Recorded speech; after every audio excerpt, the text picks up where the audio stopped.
नमस्कार, स्वागत आहे तुम्हा सर्वांचं माझ्या यूट्यूब चॅनलमध्ये. सर्वप्रथम सर्वांना जय श्री कृष्ण, राधे राधे. स्वार्थाच्या जगात स्वतःची किंमत ओळखायला शिकायला पाहिजे, यावर आपण लेख आहे. कोणीच कोणाचे नसते, सगळे स्वार्थ साधतात. हे वाक्य अनेकांच्या आयुष्यातील अनुभवाच्या जन्माला आलेलं आहे. जेव्हा माणूस संकटात असतो तेव्हा अनेक चेहरे बदलताना दिसतात. तोपर्यंत आपल्याकडून एखाद्याचा फायदा होत आहे तोपर्यंतच आपल्याभोवती माणसांची गर्दी असते. पण जेव्हा आपल्याकडे देण्यासारखे काही उरत नाही तेव्हा अनेक जण दूर जातात. ही वस्तुस्थिती कडू आहे, पण तीच आपल्याला जीवनातील मोठा धडा शिकवते. माणूस अनेकदा नात्यांमध्ये स्वतःला पूर्णपणे झोकून देतो, वेळ देतो, प्रेम देतो, मदत करतो, त्याग करतो, पण बदल्यात त्याला नेहमीच तेवढेच प्रेम मिळेल याची खात्री नसते. म्हणूनच अपेक्षांपेक्षा स्वतःची किंमत ओळखणे अधिक महत्त्वाचे आहे. कुटुंबामध्ये कधी कधी अशी परिस्थिती दिसते की एखाद्या व्यक्तीच्या कष्टांची सवय सर्वांना लागते. ती व्यक्ती घरातील अनेक जबाबदारी पार पाडते, सर्वांची काळजी घेते, तिचे काम सर्वांना दिसते, पण तिचा थकवा, तिची भावना आणि तिचा त्याग अनेक जण दुर्लक्षित राहतो. अशा वेळी त्या व्यक्तीला वाटू लागते की लोकांना तिच्यापेक्षा तिच्या उपयोगाची जास्त गरज आहे. वैवाहिक जीवनात देखील पती पत्नी एकमेकांचे साथीदार असतात.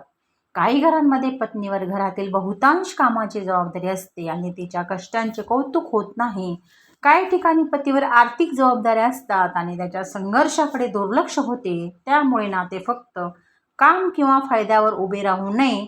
नाते टिकते ते परस्पर सन्मान, विश्वास, प्रेम आणि एकमेकांच्या भावनांची कदर यामुळे. खरे प्रेम म्हणजे केवळ एखाद्याकडून काम करून घेणे नव्हे. खरे प्रेम म्हणजे त्याच्या थकव्याची जाणीव ठेवणे, त्याच्या मनातील वेदना समजून घेणे आणि सुखदुःखात त्याच्या पाठीमागे उभे राहणे. जर तुमच्या आयुष्यात काही लोक फक्त स्वार्थासाठी आले असतील, त्यांच्यामुळे स्वतःचा आत्मविश्वास गमावू नका. कारण स्वार्थी माणसे कायमची नसतात, पण तुमचा स्वाभिमान कायमचा असतो. लक्षात ठेवा, झाड फळांनी भरलेले असते तेव्हा लोक त्यावर दगड मारतात, पण झाड तरीही फळ देते, थांबवत नाही. त्याप्रमाणे तुम्ही तुमचे चांगुलपण सोडू नका. मात्र कोणासाठी किती आणि कुठपर्यंत झटायचे याची मर्यादा नक्की ठेवा. ज्यांना तुमची किंमत फक्त तुमच्या उपयोगामुळे वाटते ते तुमच्या व्यक्तित्वाची खरी किंमत कधीच समजू शकत नाही. पण जे तुमच्या आनंदात आनंदी होतात आणि तुमच्या दुःखात खंबीरपणे उभे राहतात तीच खरी माणसे तुमची असतात.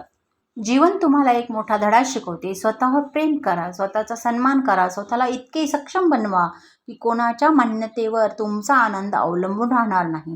कोणी तुमच्याशी चांगले वागले तर त्याचे आभार माना, कोणी स्वार्थासाठी जवळ आले तर त्यातून अनुभव घ्या, पण कोणाच्याही वागण्यामुळे स्वतःची किंमत कमी समजू नका.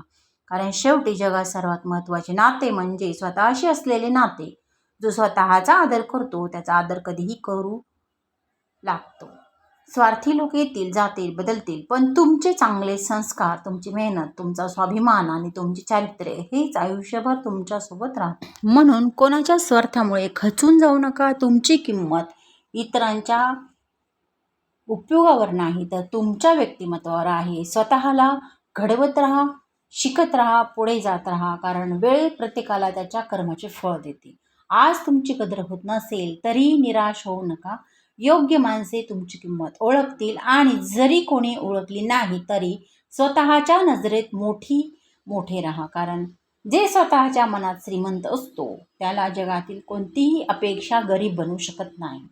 स्वार्थाच्या या जगात एकच गोष्ट कायम ठेवा, तुमचा स्वाभिमान. कारण स्वार्थाने मिळवणारी माणसे तात्पुरती असतात, पण स्वाभिमानाने मिळणारा आत्मविश्वास आयुष्यभर साथ देतो.